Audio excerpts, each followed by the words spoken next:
ការសង្គ្រាមទាំងពីរគណៈសម្ដេចព្រះសង្ឃ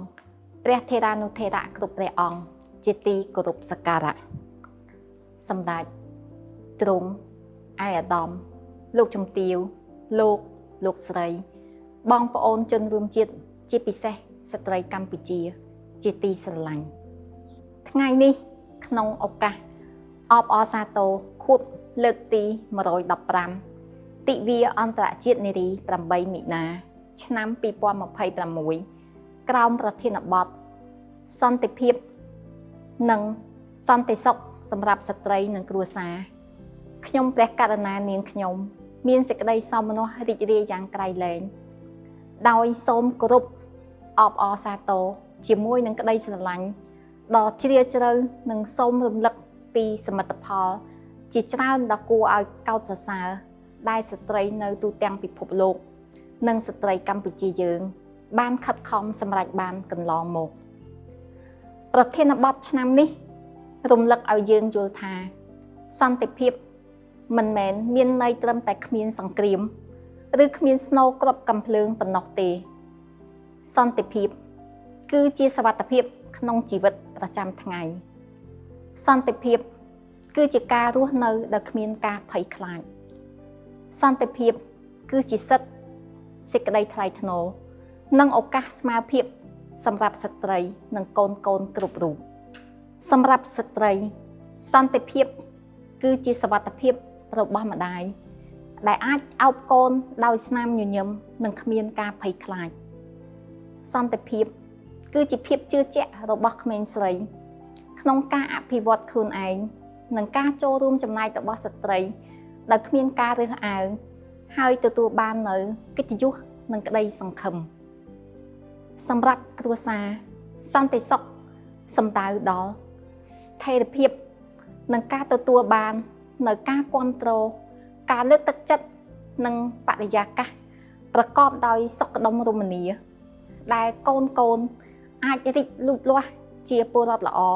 សម្រាប់សង្គមជាតិជនរួមជាតិ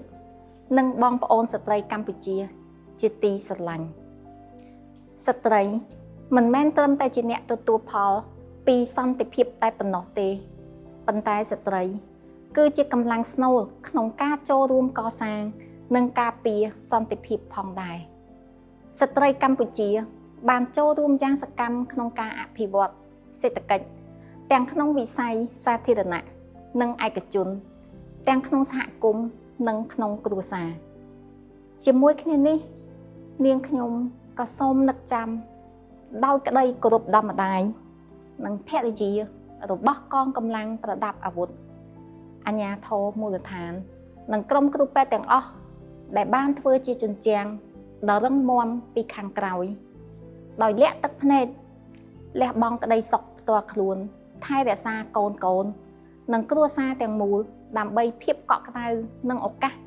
ឲ្យស្វាមីអាចផ្ដោតយ៉ាងពេញលេញក្នុងការបំពេញភារកិច្ចការពារជាតិមាតុភូមិនៃយើងថ្ងៃនេះយើងមិនត្រឹមតែចូលរួមអបអរសាទរ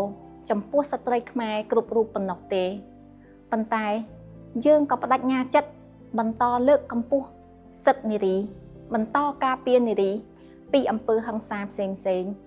និងបន្តពង្រឹងការចូលរួមរបស់ស្ត្រីក្នុងការចូលរួមធ្វើការសម្រេចចិត្តនិងការអភិវឌ្ឍជាតិសន្តិភាពនិងសន្តិសុខមិនអាចកើតមានដោយស្វ័យប្រវត្តិនោះឡើយគឺចាំបាច់ត្រូវការចូលរួមរបស់យើងម្នាក់ទាំងអស់គ្នាដោយការគោរពគ្នាដោយការយោគយល់គ្នាដោយការរួមចំណែកដ៏សកម្មរួមគ្នាដើម្បីបង្កើតសង្គមមួយដែលស្ត្រីនិងកុមារអាចរស់នៅដោយភាពថ្លៃថ្នូរនិងសុវត្ថិភាពជាទីបញ្ចប់ខ្ញុំសូមថ្វាយប្រគេនពរសម្ដេចព្រះសង្ឃរាជព្រះថេរានុថេរៈគ្រប់ព្រះអង្គ